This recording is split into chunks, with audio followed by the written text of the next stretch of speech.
everyone, welcome back to Beyond the Cowl, and today it is Borders and Edgings Day. So today we've got a couple of nice interesting ones for you. We've got the ruffle, or I like to call it the frill, I keep calling it the frilly edge, so the ruffle edge, and we've also got the pom-pom edge. Both are very simple, very simple. Relatively quick to make. Actually, this pom-pom one might look quite complicated, but actually it's very quick and easy, and more so because you're only working into every fourth stitch along, so you are missing out a lot of stitches and then just doing some clusters. So nice and simple, and this one you are doing a lot more stitches, but it's still fairly quick. Okay, so this is what we're doing: the ruffle and the pom-pom, which is nice and what's the word? It moves. Okay, so we're going to have a go at these first. We're going to do the ruffle and then we're going to do the pom-poms. So grab your hook, scissors and yarn, and let's get started. Okay, so let's make a start on the ruffle border. The ruffle border is very simple in that you want to start by making a row of single crochet. Well, a row or a round of single crochet, depending on the style of what you're making, whether it's a row or a round. So just go ahead and make some single crochets all the way along or around your work. And in the corners you want to put 3 single crochet, whether that's in a corner chain or whether it's in the corner stitch. More specifically, if you're working in a square that was made in the round, you have a border, so here we have corner stitches. Okay, so 3 in that corner stitch. Okay, so I'm going to go ahead and make a row of single crochets here, and then I'll come back to you when I have finished. Okay, so I've done my row of single crochets. Now I'm just going to do a row of border edging along this top edge here. I'm not going to go all the way around. If you are just wanting to do a border on the end of a piece of work and you're not wanting to do it down the sides, that's totally fine. And what you can do, because we have 3 sort of rows or rounds to do for this border, is that you can work one way and then you can turn it and work back and then turn and do the last row. You can do that, or you can fasten off and then rejoin back at the first end and work back, and then fasten off and then work back. If you prefer to have each row facing this front, facing the right side. Okay, entirely up to you. If you are working around a whole edging, then you will be working on the right side the whole time anyway, because you'll just work around. And then by the way, when you've done this single crochet, if you're working around, when you come to the last stitch, then just slip stitch or invisible join into that first single crochet. Okay, so I'm going to fasten off this and rejoin just so that I can show you how it looks when it's all facing the same way. Okay, but probably on an ordinary project, if I was just working the row, I would possibly just turn my work, turn it over and continue back. But entirely up to you. Just remember, you will have more ends to sew in, but there's only 3 rows anyway, so it's there's not masses to do there. Okay, so so we're going to continue as if we had done the complete round, or you were turning your work. So for your first stitch, whether you are continuing on to the next round or whether you have turned your work, you want to either chain 2, or you can make a stacked double crochet, which I can't show you right now because I'm reading the pattern and I'm not familiar with that way. So you can make a chain 2, you can make a standing double crochet, or you can do a chain 1, you can do a single crochet and a chain 1, entirely up to you, but I'm just going to do the standard chain 2, okay? And then we're going to make 2 double crochet in every stitch. 2 double crochet in every stitch. And this is going to start making our ruffle. So 2 double crochet in each stitch. So in this first stitch we want to make a second double crochet to go with that chain or standing double crochet. And then 2 double crochet. This is US terms, remember. You want to do 2 into each stitch. And this is what will start to form the ruffle, because there are too many stitches for it to lay straight. So it will start to bunch up and ruffle. So just continue along, 2 into each stitch.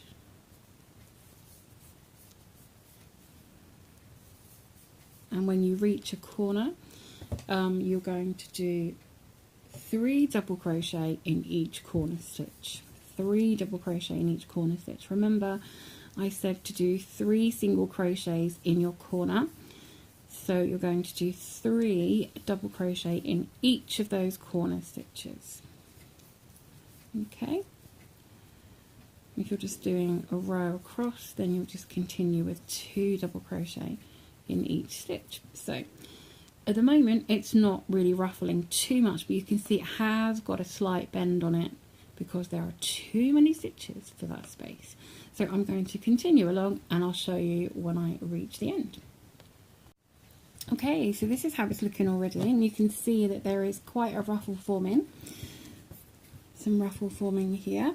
Okay, it's a bit sort of free and easy. It'll do what it wants to do. Okay, so as I said before, if you're continuing in the round, then you want to slip stitch into the top of your first stitch, or in my case I would be doing a slip stitch in the top of my chain 2. And if you are doing it in a row or when you are turning your work, then you will just start your round in the same way, start your next row in the same way that we're all going to start, which is with a chain 4. As before, oh excuse me, as before, I'm going to join my yarn in the top of this first stitch, just so that I'm doing it all on the front side, so that you'll see exactly what it would look like if you're doing it in the round. Obviously, if I was turning my work, you would have had the back of these double crochets, okay? And obviously, if you wanted to change your colour on each round, there's 3 rounds or rows of this border. If you wanted to change your colour, then you could, by all means. So yeah, that's the beauty of this one. You can change it up a bit. So we're going to start our next round, all row, whichever you're doing, with a chain 4. Okay, and then we're going to do a double crochet in the same stitch, and this will be that chain 4 is like a double crochet for the chain 2 and then a chain 2 space, and then we're going to repeat across our work. We're going to do a chain 2 and then a double crochet in the next stitch, chain 2 and a double crochet in the next stitch, and that is as simple as this row is. Chain 2 and double crochet in the next stitch, chain 2, double crochet in the next stitch. Nice and simple, and it's going to provide you with a really nice ruffled edge. So this border is quite wide. I will measure in a moment and see just how wide it is, but it's quite wide, so it gives a nice finish to your work, and depending on the size that your project is, it will just bring it out. If you need a little bit of extra sizing for something, it will help just to that size. So keep going, and you've got this lovely frilly kind of edging going on there. So there we go.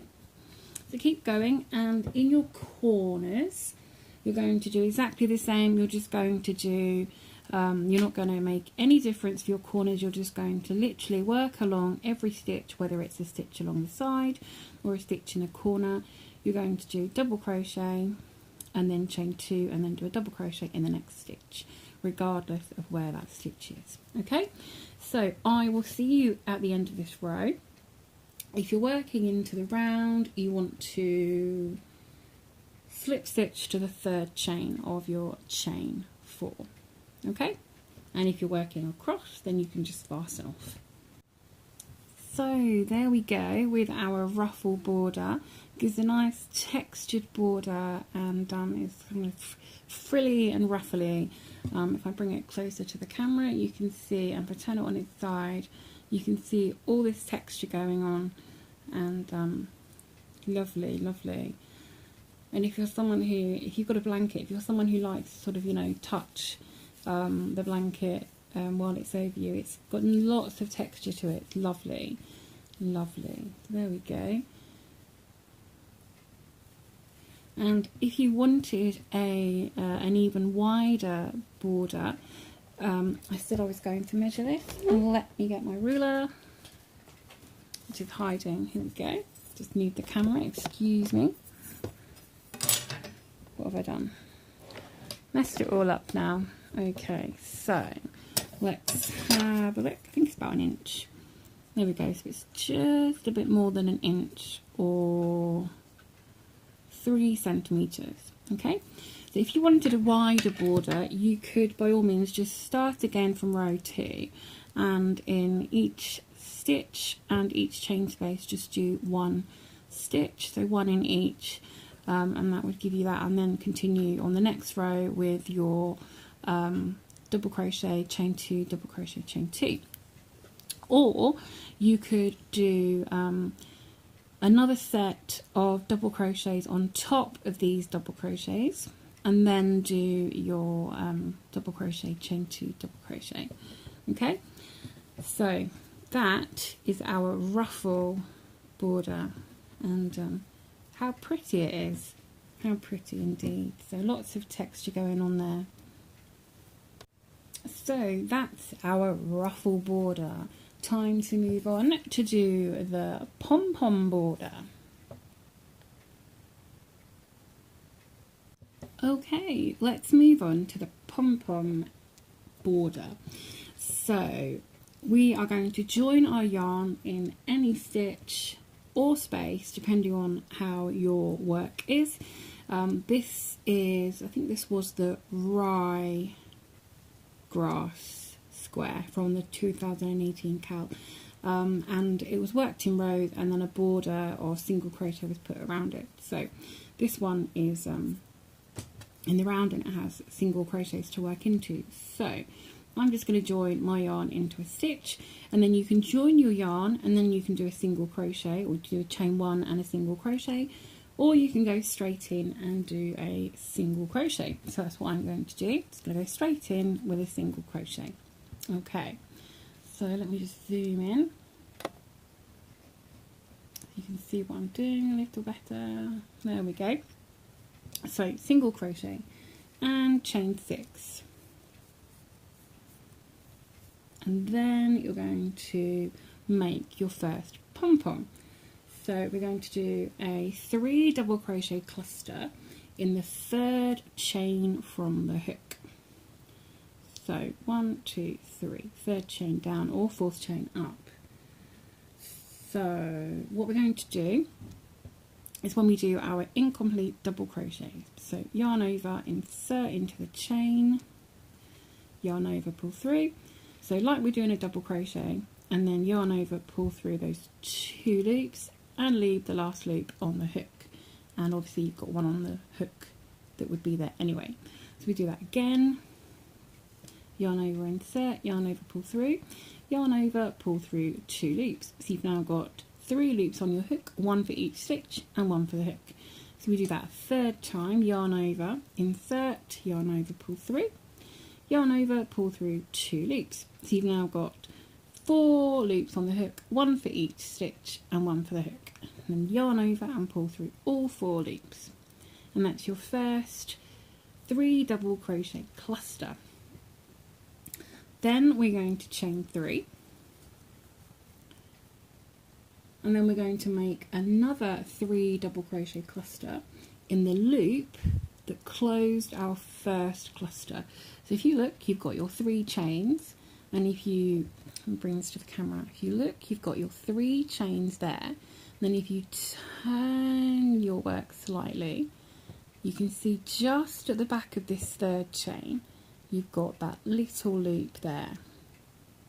Okay, so we're going to do our cluster into that loop there. So yarn over, insert, yarn over, pull through, yarn over, pull through 2, and do that twice more until you have 4 loops on your hook. Okay, and then yarn over and pull through all 4. And then we're going to, okay, so we've got our 2 double crochet, 3 double crochet clusters. Okay, we've got them both there. And then, now the pattern says to go into the place that you'd started your first cluster, and that would be this space here. Now I find that leaves it still quite open, so what I have found works for me is to go into the chain below where you started. Okay, so you've got this last cluster that you did and the loop comes through there. Okay, and then this sort of folds in half with one cluster on top of the other, and then I go into this chain below and I go through, so I've got 2 loops of the chain in the front and 1 loop of the chain in the back. Okay, and then yarn over and pull through as a slip stitch just to close that and give you that pom-pom. Sorry, it went a bit blurry there. So you've got this sort of pom-pom there. Hopefully the camera will focus. I'll show you that again in a moment anyway. Okay, so what we're going to do, I'll show you that all again. We're going to chain 3, and then we're going to skip 3 stitches and do a single crochet in the 4th stitch. Now this is where you can change it up if you like. You can make them closer or further apart if you wish to. And that means you can do less chains or you can do more chains. If you want it to be closer to your work, you could just do less chains. Okay, so chain 3 and do a single crochet, and then we're going to do another pom-pom. So to do our pom-pom, we are going to chain 6, and then we're going to do our double crochet cluster in the 3rd chain from the hook. So 1, 2, 3, and we're going to do those 3 partial double crochets into that chain. So I'm just going to go into that chain and do the beginning of 3 double crochets. Okay, so just go through 2 loops and leave the last one on the hook until you've got 4 loops, and then yarn over and pull through all 4. And there's your first cluster, and then you are going to chain 3, and then you're going to make your cluster in this loop at the top of your first cluster. So just repeat what we've done with those 3 partial double crochets, leaving a loop on the hook each time. You've got 4 loops, yarn over and pull through all 4, and then as before you're going to fold that over, and then I'm going to go into the chain just below where I started my first cluster. Now for some reason I've done my chains a little small here, so it's going to be a little trickier. I'm going to go through, so I've got 2 strands on the front and just do a slip stitch. and that closes those clusters up and gives you your little kind of pom-pom. There we go. Smooth this hook out of the way. So I'm going to chain 3, excuse me, chain 3 and do a single crochet in the 4th stitch along. Skip 3 and then I'll show you how it's looking. So let me take that out and there we go. Show you those 2 little pom-poms. There we go. The camera chooses to focus. There we go. So turn that upside down and you can see they're hanging there quite nicely. Nice little pom-poms. Okay, so you can continue this all the way around, and at your corners you want to just continue in the same way. So if you had any chain spaces, if you had a granny square and you had a chain space, or just any gap, you would want to count that as a stitch. So if you were skipping, let me get this one here. So if you had this and you were doing into these stitches and then you had this space, you would just treat that as a stitch. Okay, so you'd either skip it or work into it, treating it as a stitch. Okay, and then when you get to your corners, you want to just work around counting them just as you have along the side. Just continue in exactly the same way. So I'm going to continue this along and around the corner, and then I will show you the result. So I will show you this maybe one more time, how to make that pom-pom, and then I'll leave you to rewind the video if you need some more help. So we're going to chain 6 and into the 3rd chain from the hook we're going to make a 3 double crochet cluster.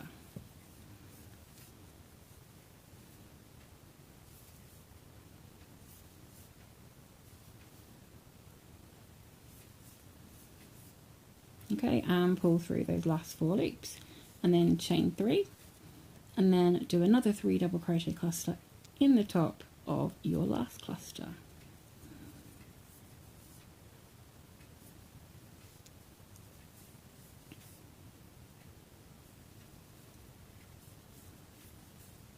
Okay, pull through those 4 loops and then fold this over and do a slip stitch in that chain just below where you made your last, where you started your first cluster.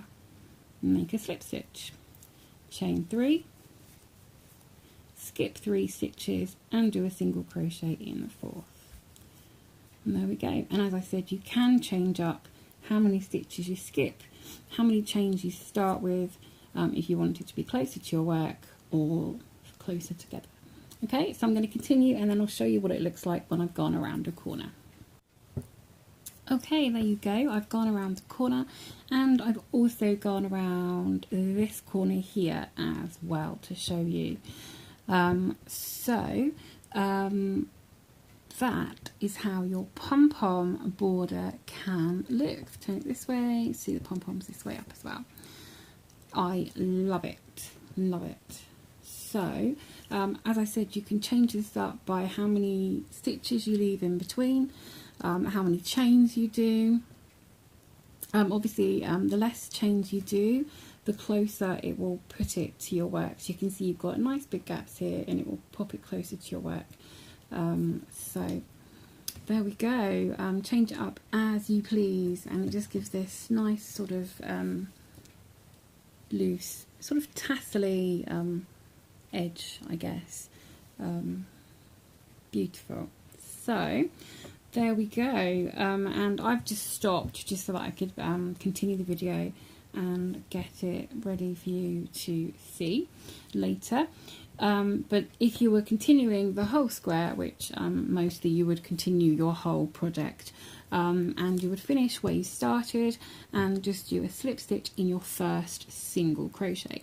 If for some reason you are only doing part of, so you're going in a row, if you're just wanting to edge sort of the bottom of something, so you had a straight piece and you just wanted to pop an edge at the bottom, then you would start with your single crochet, chain 3. So like here, we've got single crochet, chain 3, and then your bobble, pom-pom, and then you would finish with chain 3 and a single crochet. So you start and finish with this chain 3 and single crochet at each end. So it would be like that. So you'd have that, and it would look gorgeous at the end of something. It would look lovely actually. This would work really well at the end of a scarf. Either end of a scarf would be perfect. So there's an idea for you. Okay, so there we go. So I hope you found this pom-pom edging, and bring this one in. We had the ruffles as well. I hope you found these tutorials useful and helpful, and we've inspired you to have a go at doing something a little different today. As always, if you have found this useful and helpful, then click that like button, give us a thumbs up, and it's always appreciated. And leave any comments or questions below, and all the details of the Facebook group and last year's Granny Square Cal are in the description below as well. So until next time, just keep hooking and don't let your tea get cold.